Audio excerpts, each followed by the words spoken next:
Hello,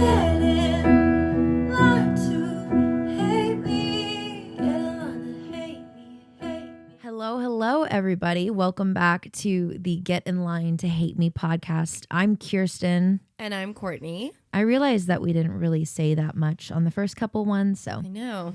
We'll get now to doing that. This is episode 5. Crazy. It's just rolling along. That's because we have so much to always been destined for this. I would say that the majority of our lives has been spent venting. So we have a lot of information. We do, but also I would say really quickly, and then we'll divert to what we want to talk about. My whole life, whether we were in rooms where people liked us or not, the one compliment that they could give us was that we were good speakers.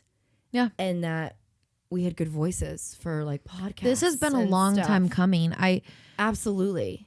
I feel like we didn't always know how to address it and how to go forward. And a lot of that format was super important. I think a lot of that hinged on the fact that for a while there, YouTube was not a platform that a lot of people spent a lot of time on, where I'm talking like TikTok had its just, jolt of popularity. So we were focused on those areas, like focused on building Instagram and TikTok, and YouTube was kind of at the back of our head. And I never ever thought like do a visual podcast until we can afford to do the streaming services, which I would love to see that come someday. That would be amazing. But until then, you're on YouTube. So we left off on what Courtney likes to call thick maple syrup. Yeah, so you can't take that. It's not just tea anymore. Yeah, we're beyond tea. It's hot, it's sticky, it's messy. And it doesn't particularly feel good but when you get it on you. But it's sweet. It offers you something that you crave. I love that. And it tastes very good in coffee. Exactly. Okay, so do we hate maple syrup or do we love it? Yeah, we left off speaking about politics and art. Oh, we're always supposed to start with a Kirstenism. Oh, shoot. Okay. Yes. Let me do that. You're right. Ooh, I forgot. Okay, we started that in the last episode. We got to keep the tradition It's going. really fun, which means I have to stay funny. That's going to be crazy. I don't know if I can do that. I know. Oh, please. Okay. Oh, this one's so funny. I actually really like this one.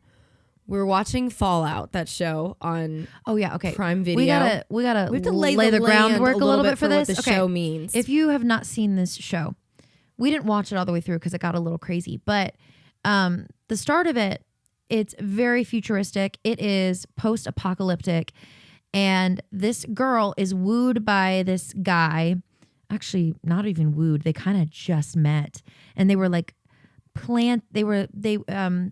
arranged like by their parents on both sides to get married. Okay. And she's been in this bunker her whole life. So she's a virgin. She's untouched, probably unkissed, all of this. The whole 9 yards. And she is like, this guy's attractive. They get married. They're in the middle of the horizontal tango. And boom, he turns around and tries to kill her. So right after their honeymoon. Yeah. So this was I said. This was the Kirstenism. Watching Fallout, Kirsten goes, poor girl got to experience sex for the first time and the guy tries to kill her. I just thought, if you were going to write a script about my life, I'm a little terrified that that's how it would play out. Like, I'm like, we're just getting ready to go in, or my Lord returns. Or my biggest fear. That's my fear. That's my fear. Like I get married and Jesus comes back. He's like, all right, peace out. The only good thing about that is you get to take your loved ones with you. Your clothes are in off. Your marriage. And like you guys are ready. Oh, absolutely. And then the trumpets. Yes. And you're like, oh, it just 6 more minutes, please. You know what? That is a fear of mine. It legitimately is. Only unmarried virgin men and women will understand this conversation, and I'm okay. I'm okay that this is niche. Oh my gosh, yeah. So that's my Kirstenism, and then we'll close with a Courtneyism. Okay, last episode, Kirsten, don't spill your coffee. Last episode, we ended on the note of politics and art. I realize that this is a juicy conversation. I also realize that it's a intricate, delicate, and nuanced conversation, because there are a lot of lanes that this could go down. But I want to start on the first one, and it's our perspective. When we moved to Nashville, back to Nashville, actually, it was never a question in my mind of who I would support when I met them. And I don't mean this as like a pat on the back. I absolutely never, if I liked something that I was hearing, I never had in the back of my thought, a thought in the back of my head. I had it in the back of my thought. I actually think she might be dyslexic sometimes. There's a strong possibility. We all have 20% of crazy. Yeah, I never thought some pinged alarm go off in the back of my head, like, ooh, make sure like they align with what you align with morally, religiously, politically. And not to say, and this is why this is nuanced, not to say that you can't look for those things. Right. Not to say that you don't discover something about somebody that gives you a bad feeling. Sure. And that leads you to kind of question things further. Should I be hanging out in But I'm talking about a blanket thought process, filtering process that you go through where you meet somebody and you're like, that song is amazing. I love their voice. I love how they performed that. I should probably check who they voted for. This is what I'm talking about. But because we didn't do this to other people, but other people have done this to us our entire lives. And this is a differentiation that I could explain very clearly about red versus blue. At least from my perspective that I've noticed is that the Democrats are very quick to subject your character to who you voted for and decline supporting your art because of misaligned viewpoints. Whereas I see more often that the Republican Conservative Party is much more willing to ignore blights about things they disagree with Democrats, to support your art, to show up for somebody. Nashville is a sneaky little place. It is very liberal leaning.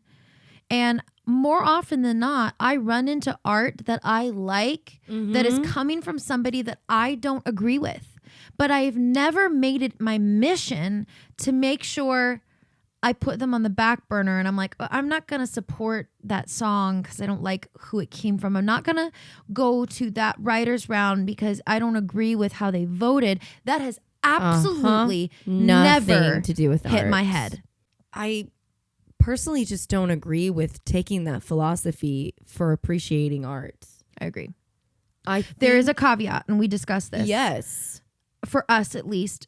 Here's where you have to understand religious responsibilities, because we have a relationship with the Lord, and these are personal relationships. And I often go to the Lord asking, like, where do you want me to draw the line? Sure. In the world of art, because there are some people who will draw a larn. There are some people who will draw a larn. Yeah. There are some people, their line is very thick. It is very planted and it's firm on something that maybe you're not so firm on. I do believe that is up to you to decide and your discretion with your Lord. Relationship with the Lord. For some people, they cannot listen to the latest Taylor Swift album, okay? Because they get convicted when they listen. That is their prerogative. And that's fine. With their relationship with the Lord. I do not feel a conviction when I listen to it. Actually, it's quite the opposite. I feel an inspiration and an uplift in my spirit when I listen to it. Okay. And that's I'm just trying to draw an analogy the best I can. So there are some people who say, if I find out that so-and-so was a bad person and it's proven that they sex trafficked somebody. We have drawn lines. That's in the our line. sand. That's our line. If you have found proof that this celebrity has a tunnel, has sex trafficked children, I am not going to watch your art anymore. And that has been confirmed with my relationship with the Lord, that that's exactly what he would want me to do. But who you voted for? Doesn't matter to me. That is, it has been aisle versus aisle our entire history. That is something that has never changed. The only thing that has changed is the divisiveness towards the other party. It used to be you could be a liberal and a conservative, and we would just go, oh, we don't agree. We don't agree. And now it has become so weaponized to have a belief that differs from what they think is the popular belief. I have news for you. The popular belief won this past election. Yes, it did. It is not status quo anymore to be a raging liberal. And this is probably the thing that's going to blow my life up. It's not. It may have once upon a time because the conversation started to lose common sense. Yes, correct. I have no problem with people having a different their view. liberal feelings. I have no problem with people who don't agree with me on like abortion issues and things. We're not going to see eye to eye on a lot of those issues. I know that. That's stated biblically. Correct. What I do have a problem on is when you want to change the whole trajectory of where we live in America. Right. And you want to rewrite thousands and thousands of things that have been put in place by our founding fathers. And losing what you said. I also have a problem when you want to put losing the common boys sense into factor. women's sports 100%. and things they don't belong in. And when you have the safety of our children who can't go into bathrooms, no. Yeah. I ain't getting into your pronouns. And RFK Jr. said some stuff that really honed in on this conversation. He said, I left my Democratic fellow party. Because they left me first. One, they started, disgracing him. But he said they no longer stood for their values the way they once did. They just went so far down the left side of the swamp that it made no more sense anymore. Yeah. And that conversation makes a lot, that's really clear to me, that it's no longer like party versus party. It is, are we going to have any like accurate sense of direction, or are we just going to throw it all away? Because the liberal side of the coin, a lot of them, I'm not going to say all of them.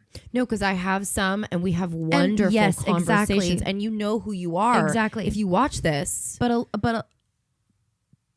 a lot of them have become so numb to the concept of rule and law and discipline and consequence even. Ooh.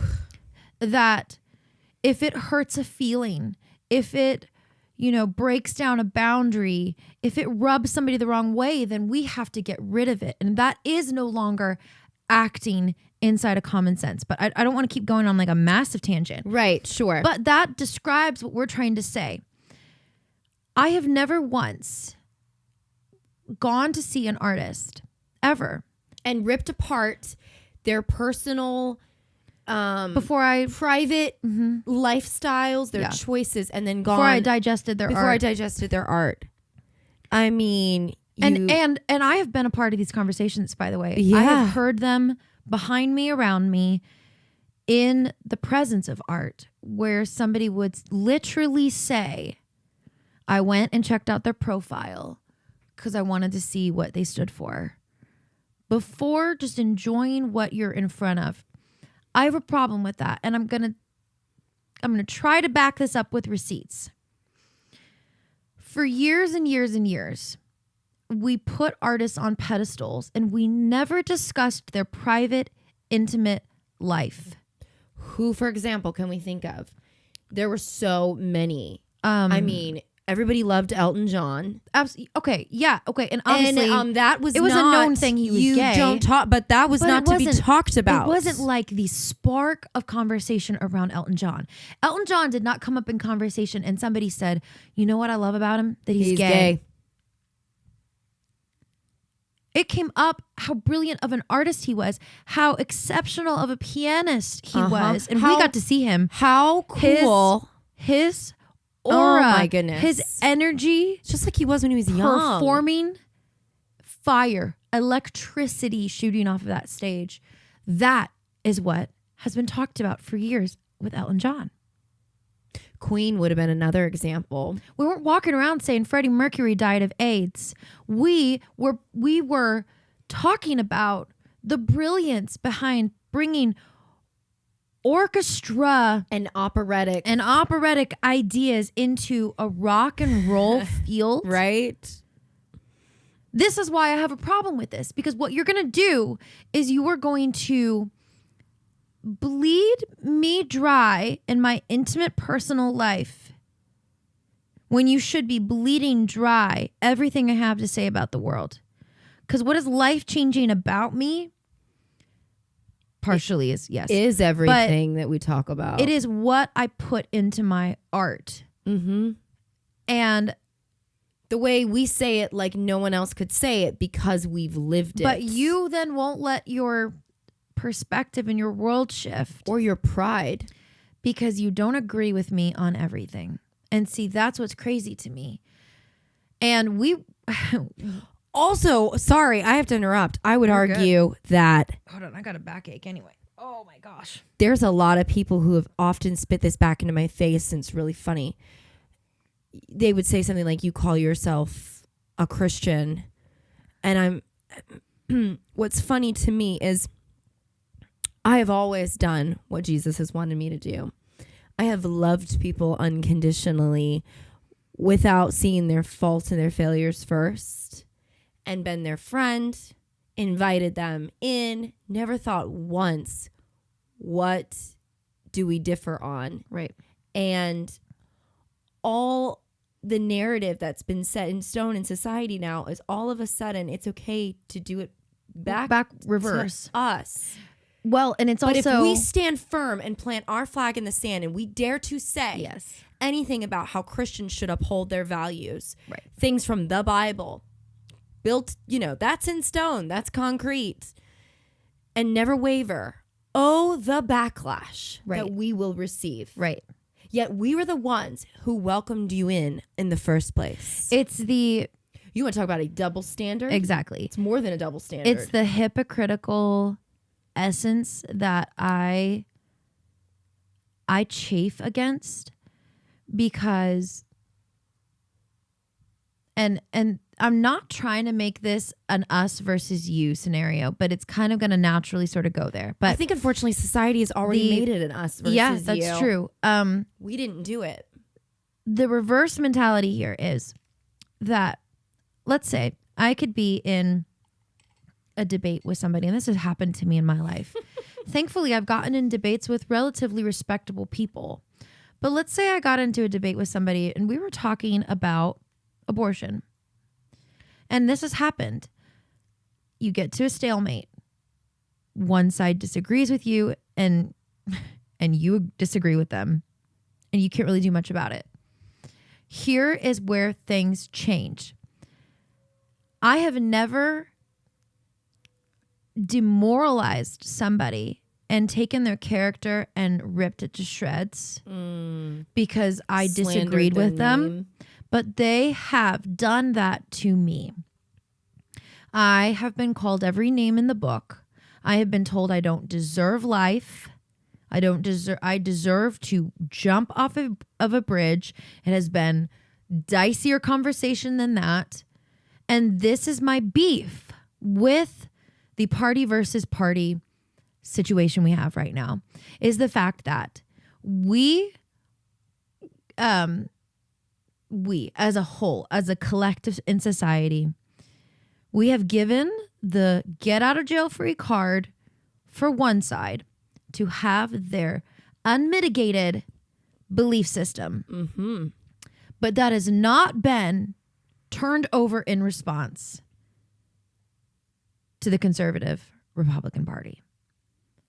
The liberals get to have their little bitch fits. They do. And they get to say, you'll never change my mind. This is never going to be reversed. I will forever believe this.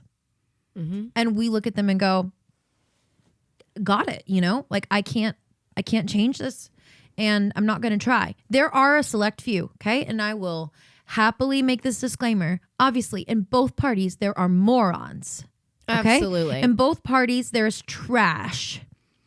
But the nasty conservatives do not represent the whole of conservatives, and the nasty liberals Do not represent the don't whole. represent the whole of liberals. Exactly. Get that. So let's rule that out. I'm talking about the overarching theme of the red party versus the overarching theme of the blue party. Mm-hmm. And the difference is we will let you have your beliefs, and we will continue having our own. But you. And we are not going to look at you and say, wow, you do not deserve life. But the reverse will happen. Anyway, all of that to say, I do think that we need to get back to a place where art is observed first. With non-prejudice, Yes. bias. It's beautiful.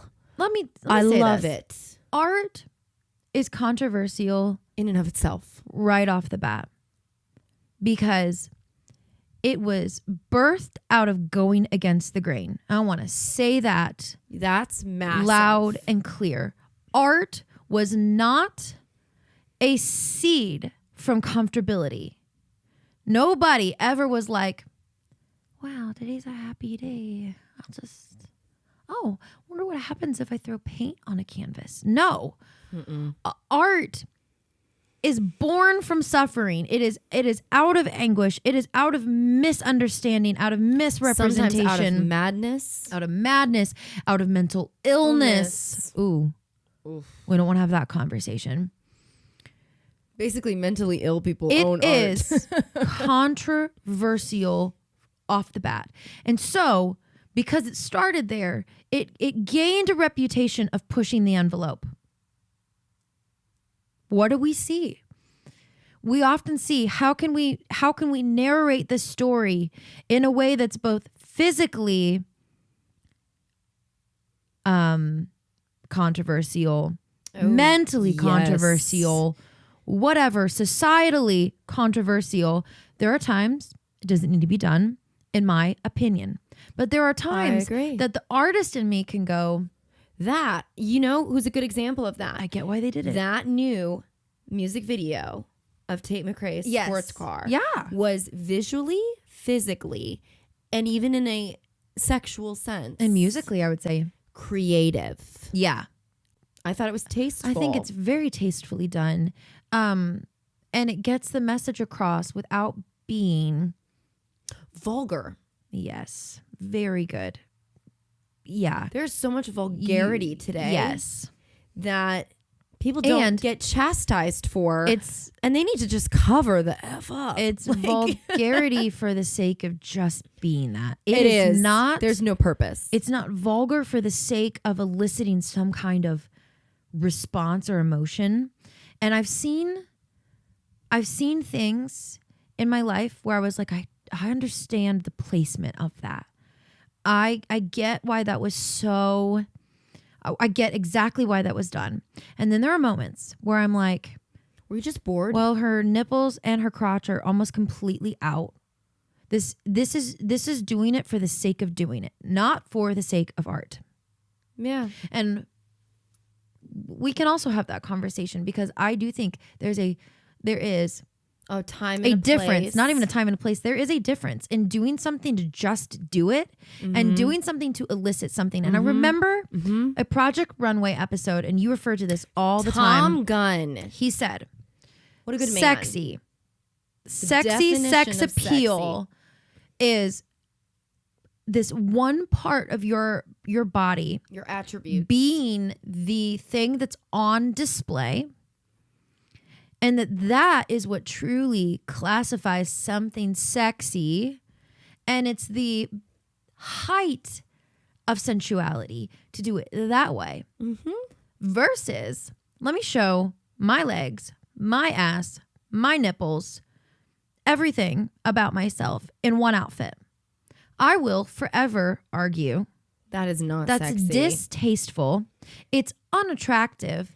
And there have actually been male population polls where they said which one is more desirous to you. Exactly. And they explained their definition of desire. It was not a desire to just like slam in a night and peace out the next day. It was like desirous of like commitment. wow, she's attractive. A wife. I've heard it talked about. Well, for that, but like wives. I want to have a conversation with her.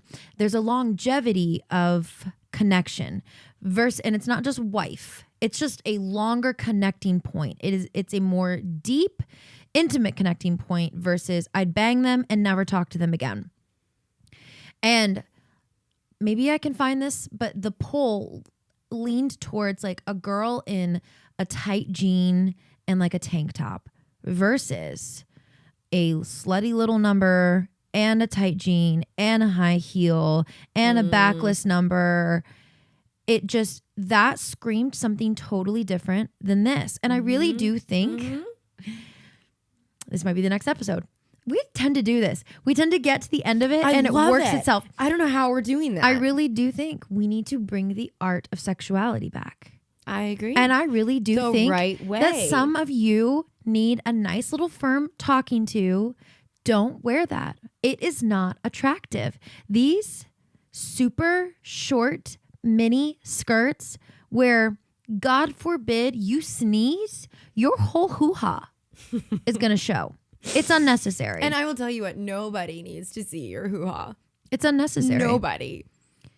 It is also ugly. It does not look nice. It does not look attractive. To me, there is sexuality and sensuality that is attractive. Agreed. Like a girl in a good mini skirt, that is cute. Like a good mini skirt. I'm not talking micro mini. I don't even know how that exists. I'm talking a good mini skirt. Like Fran Fine mini skirt. Oh, agreed. Bring And back- you know what? She was sexy. Those days. Bring back the Fran That's why Fine mini skirt. Sheffield couldn't keep away from Hashtag. her. She had fashion. Sheffield? And she Hashtag had bring a back charisma about herself. Fran Fine mini She skirts. wasn't like laying on his No, desk. being correct. Like, look at me. I'm like, you know. Anyway, I we've lost reserve the art right of, to my opinion. We've lost the art of a little bit of a touch of morality inside of sexuality. We've And that's a dicey subject actually- in and of itself. I'd one up you on that. Keep going. I'd say we lost the art of mystery in sexuality. That is so true. You did it better. You said it better. It's kind of where my head was at. Which is so funny because they talk about that. Okay, we're getting into the next episode. Oh, the Let's end tangibles it. with what's No, his name? Let's chit chat in the next episode. We'll bring him up. I love it. Thank you so much for watching. Oh, Cornyism. Yeah, I wasn't gonna forget it. Okay. This is like a top tier for me, and we quote this back to each other on a pretty much a regular basis. We were in Michael's one day, Oh my gosh. and it was the kind of day we were not mad at each other, but it was just a quiet day. You know, the days where you're like, I don't have a lot to say, so I'm just going to go about my life. But we went about our life together. We're running errands, all of this. Not a lot of conversation happening. I'm trying to find a specific product, and I'm looking all over the place. As I'm scanning out of the blue, and it's so out of the blue, we had not been discussing this, what I'm about to say, at all. She taps me on the shoulder, and she goes, what do you say? Pearl Harbor tonight? And what do you answer back to that except what? It was so beautiful. It was the purest moment in history. I tend to have a lot of those. And I just thought, there's so much to dissect here, actually. There's why Pearl Harbor? Why now in Michael's craft store? as I'm searching for a specific resin, do you tap me on the shoulder and go, and it's the what do you say? Right? Because it's like she was having a conversation with me, which scares me a little bit because I think you were. I think in your head, you were like, I should ask Kirsten about watching Pearl Harbor tonight. I probably And did. then she just responded out loud, what do you say? Pearl Harbor tonight? Amazing. All right. This has been... My life would be so dull without you. I know. I know. This has been the fifth Fifth episode. of the Get in Line to Hate Me podcast. Bye, guys.